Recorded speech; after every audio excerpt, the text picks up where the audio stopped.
Seguimos en Round, momento de actualizar el pasado en el presente. Apretamos F5 y es el momento de Sebastián Antonio Aguirre con su columna sección, o ¿cómo la llamamos? Sí, sección.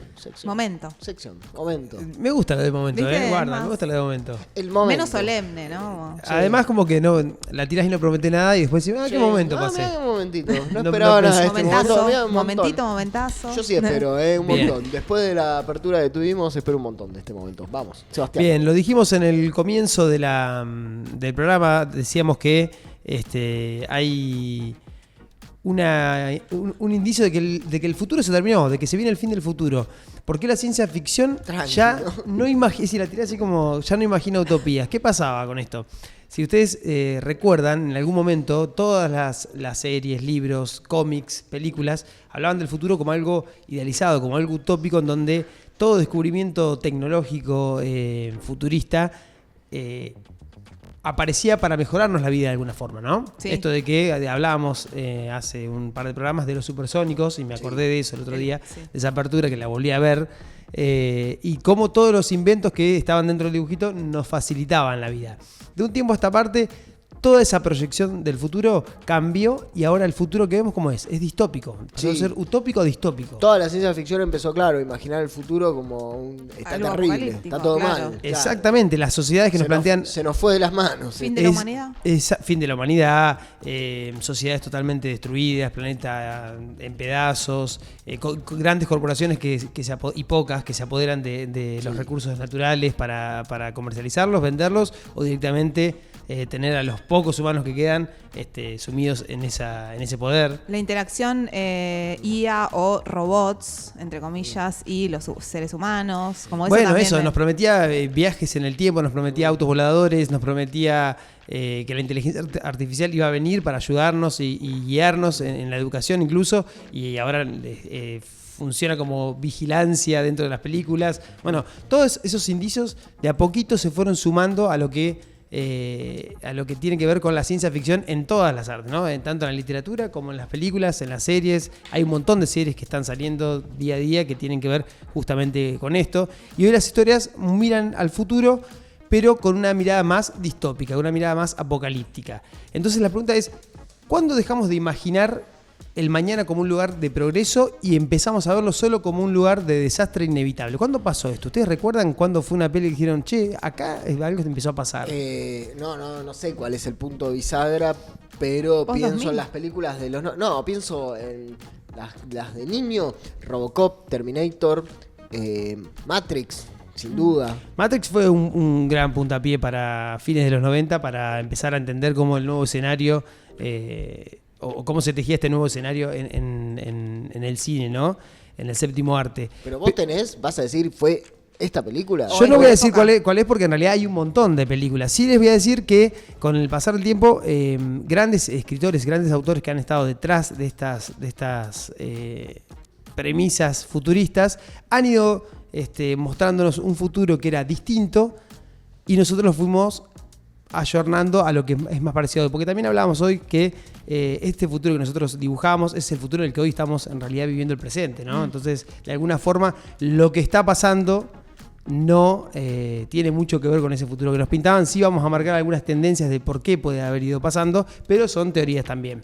El autor Isaac Asimov, en algún momento, uno de los grandes escritores sobre ciencia ficción, padre de la ciencia ficción, se podría decir, uno de los fundadores, junto a Julio Verne, Orwell, George Orwell. Bueno, pero ahí tenés, Julio Verne era un optimista de la ciencia y la técnica. Exacto. ¿No? Él para siglo XIX, ¿no? Sí, siglo XIX, exactamente. Julio Verne, todas sus historias eran como a través de la ciencia y los artefactos técnicos podíamos vivir aventuras increíbles, como ir al centro de la Tierra, llegar hasta la Luna. Bueno, todo esto antes de que sucediera. Claro, no, por eso es increíble cómo fue un adelantado. Sí, incluso hay teorías de Asimov que... no. Asimov tuvo un montón de situaciones en los distintos libros que escribió. Incluso lo que pasa es que también era tan positivo con respecto al futuro que había cuestiones como, por ejemplo, hay en una novela, imagina, si mal no recuerdo, una máquina que tenía la posibilidad de calcular con precisión al futuro, entonces los humanos podían cambiar todo aquello que iba a ser negativo, en un libro que era La Fundación o algo así, si no mal no recuerdo. Bueno, eso no existe hoy y la posibilidad de cambiarlo tampoco existe, a menos que nosotros hagamos algo hoy en día en el presente. Pero sí, y eso vamos a ver ahora de un fragmento de una entrevista que le hicieron a Isaac Asimov para ver también la visión que tenía este autor. En el año 1988 decía, con respecto a la educación y con respecto a la llegada de las máquinas, de la inteligencia artificial en la educación, decía lo siguiente. Once we have outlets, computer outlets in every home, each of them hooked up to enormous libraries where anyone can ask any question and be given answers, be given reference material, be something you're interested in knowing. From an early age, however silly it might seem to someone else, that's what you're interested in. And you ask, and you can find out, and you can follow it up. And you can do it in your own home, at your own speed, in your own direction, in your own time. Then everyone will enjoy learning. Nowadays, what people call learning is forced on you, and everyone is forced to learn the same thing on the same day at the same speed in class. And everyone is different. For some it goes too fast, for some too slow, for some in the wrong direction. But give them a chance, in addition to school, I don't say we abolish school, but in addition to school, to follow up their own bent from the start. Well, I love the vision, but what about the argument that machines, computers, dehumanize learning? Well, as a matter of fact, it's just the reverse. It seems to me that it's through this machine that for the first time we'll be able to have a one-to-one relationship between information source and information consumer. Una mirada bastante esperanzadora de cómo la máquina, como le dicen ahí, el periodista, iba a tener la posibilidad de mediar entre el conocimiento y los humanos para decir, bueno, vas a tener el conocimiento de primera mano, lo vas a poder aprender cuando quieras, donde quieras. Y un poco estamos hablando de 1988, bastante se apresuró es impresionante porque a predecir Internet. Claro, todas estas personas, nosotros estamos hablando ya habiendo naturalizado el concepto de la nube, de Internet y la idea de ubicuidad de la información, pero y de la interacción con los sistemas en forma personalizada. La gente esta que flasheó en una época previa, está adelantando mucho. Claro. Es como cuando Spinetta decía, dentro de un tiempo la música va a estar en el aire y las canciones las vamos a bajar. Los 70, ¿viste? Y ya había pensarlo gente que lo veía. Claro, bueno, es como ahí vuela la imaginación. Es interesante la crítica que hace al sistema clásico, tradicional de enseñanza, que dice para todos lo mismo, en el mismo momento, todos vamos como fordistamente en forma estandarizada, y esto nos daría la posibilidad de aprender a nuestro ritmo, según nuestros intereses, etcétera, etcétera. Lo que pasa que con esta mirada esperanzadora es que justamente autores como Asimov, Verne, Orwell, bueno, Orwell menos, pero de alguna forma también brindaban un futuro en donde la humanidad estaba buscando avanzar. Por ejemplo, series como Star Trek, que iban de planeta en planeta buscando recursos, o Perdidos en el Espacio, donde estaban en un lugar y habitaban Marte y tenían todos los servicios, dibujitos mismos. Bueno, y hoy en día vemos lo opuesto o directamente totalmente distópico, como decíamos en el comienzo, la posibilidad de que ahora en realidad los recursos ya no están, hay que sobrevivir a lo que quedó. Un poco porque ese proyecto de la ilustración, de ir revelando los misterios con la ciencia y la técnica, un poco no cumplió también bien con sus promesas, y empezamos a decir, y si en realidad de pasarnos todo esto bueno nos empiezan a pasar cosas malas. Algo muy copado de la ciencia ficción, ¿qué es eso, básicamente? Que siempre me fascinó, es como cómo nos permite imaginarnos y conocernos a partir de nuestra relación con la técnica, porque justamente es ver cómo hacemos la tecnología, pero cómo en el mismo momento nos están haciendo a nosotros, y descubrir cuáles son también nuestras miserias. Y si esto en realidad sirve para profundizar esta desigualdad, o para meternos en este lío, o para llevar a la hecatombe de esta manera. Volver al futuro nos decía que en el 2015 vamos a tener patinitas voladoras para salir a jugar, a volar, y en realidad en 2015 llegan con fuerza todas las redes sociales, Claro. Y es lo contrario, nos ofrecen quedarnos adentro, encerrados, aislados, individuales. Hay un montón de ¿cómo se llama? De datos que nos van aportando que por qué puede haber ido por ahí. Por eso, no voy a dar la respuesta a por qué pasó eso, pero sí puedo decir, por ejemplo, 3 ítems. En tecnología, que antes parecía que iba a ser un aliado en este progreso de la humanidad, ahora es vista con desconfianza. Inteligencia artificial, la posibilidad de que antes nos iba a ayudar y ahora nos vigila, o la posibilidad de que antes nos iba a enseñar y decir, che, nos guiaría por dónde ir o qué leer o por dónde buscar el conocimiento, ahora nos sesga el conocimiento, nos lo segmenta. Cambio climático. Tenemos la nota que estamos por hacer en breve, que tiene que ver con eso, crisis globales, que van transformando a poco la realidad y nos van mostrando que esto puede ser el futuro, ¿no? Un desastre natural, alguna catástrofe. Claro, eso en la época de Julio Verne no se preveía. Exactamente. Pero hay que agarrar el mundo de la naturaleza y extraerle la fuerza, ¿viste? Y hoy nos damos cuenta, che, nos fuimos de mambo, realmente podemos romper el mundo. O sea, básicamente, sí. Es que En el Ya siglo estamos XIX en vías no de se no contemplaba recuperación. la idea de que la acción humana podía generar un desastre. Es que la ciencia ficción nos enseñó en algún momento a soñar con estos mundos posibles y hoy en realidad nos enseña a decir, bueno, cada decisión que ustedes están tomando hoy en día tiene una consecuencia. Y esa consecuencia va a cambiar el destino y el futuro que vamos a planificar. Entonces, dejo otra pregunta a la anterior, que es, si la ciencia ficción dejó de imaginar utopías, ¿porque perdimos la capacidad de soñar o simplemente porque el futuro ya no es lo que era y ahora lo estamos conociendo realmente? ¿Qué piensan ustedes? Yo creo que lo estamos conociendo ahora, al futuro. Me parece que estaba bastante a la mano pensar que todas estas cosas podían ocurrir. Se me ocurre pensar como en estas, como que lo primero que se me viene a la cabeza es la imagen del desastre de una ciudad y nosotros intentando sobrevivir a eso, ¿no?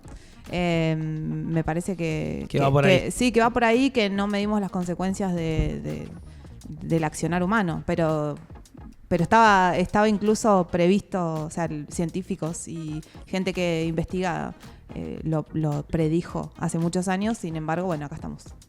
Bien.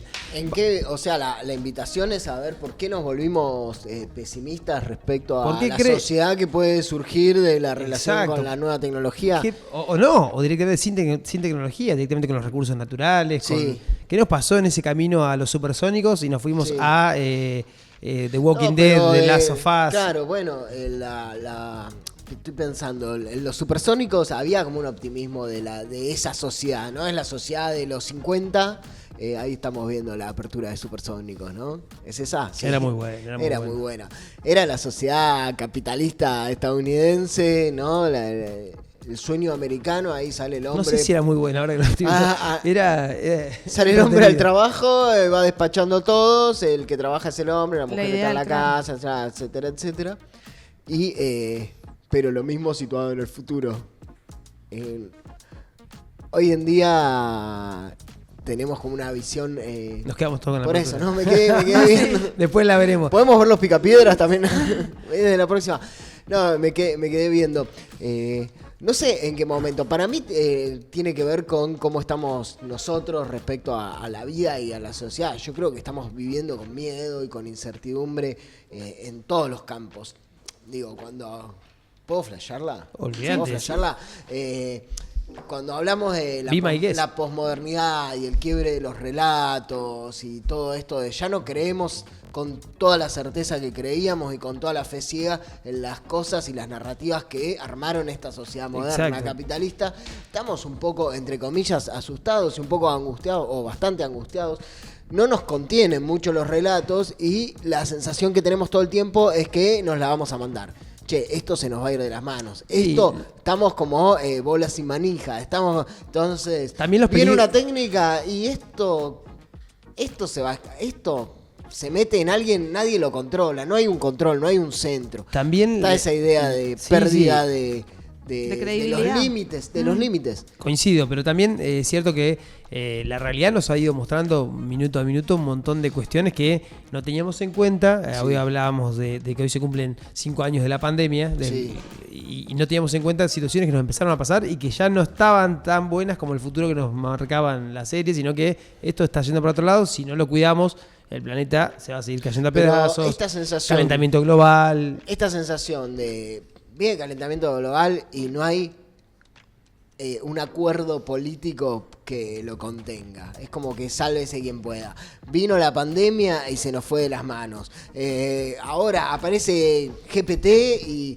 Che, ¿quién regula esto? ¿Para dónde va? Entonces, está como todo muy dado para pensar que frente a un cambio vertiginoso hay más chance que se vaya todo al diablo que... Estamos menos optimistas, que digamos.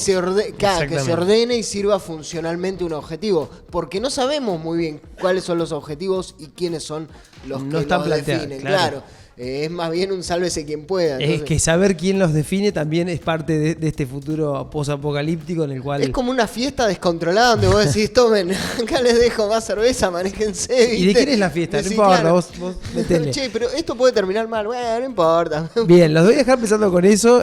Seguramente flasheó, Camilo flasheó. Pero les dejo 3 datos finales para tener en cuenta.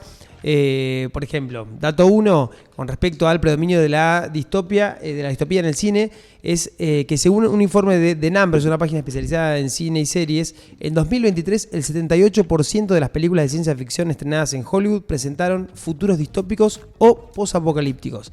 El 78%. 78% de las De películas todas en las total, producciones que hubo, el no las de 78%. ciencia ficción, sino de todas. De todo todas. tipo. Ah, bien, mirá, bueno. Segundo dato, un estudio de Parrot Analytics, que es una página que se dedica directamente a analizar los números de las taquillas, de los box office, señala que en 2024 el 85% de las series de ciencia ficción más vistas en plataformas como Netflix, HBO, Prime, exploraban futuros distópicos o escenarios totalmente colapsados, donde la sociedad está totalmente destruida.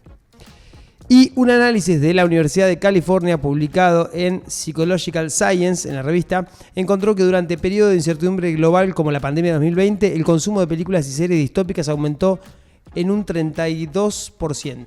32. Esto sugiere que más entretenimiento fue abocado directamente a este tipo de futuros distópicos. ¿Será para entenderlo?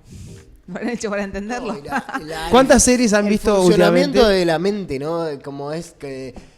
Como te sentís es lo que querés ver, con lo Sí. que te querés identificar. Es como cuando pones canciones Es triste tristes para sentirte mejor, mejor. ¿viste? Es como, Sí. che, yo siento incertidumbre, voy a mirar películas de quilombo y desorganización, ¿viste? No, Como está todo bueno, mal. ustedes cuando ven ese tipo de consumen series así, sí. Sí, de Last of Us. ¿Las viste? Yo no la he visto. Yo Sí, estoy más- Sé de qué va, no la he visto, Sí. pero ¿te pone a pensar o seguís pensando que es ciencia ficción? No, creo que mi mente me juega a favor y dice, no, esto no va a pasar jamás.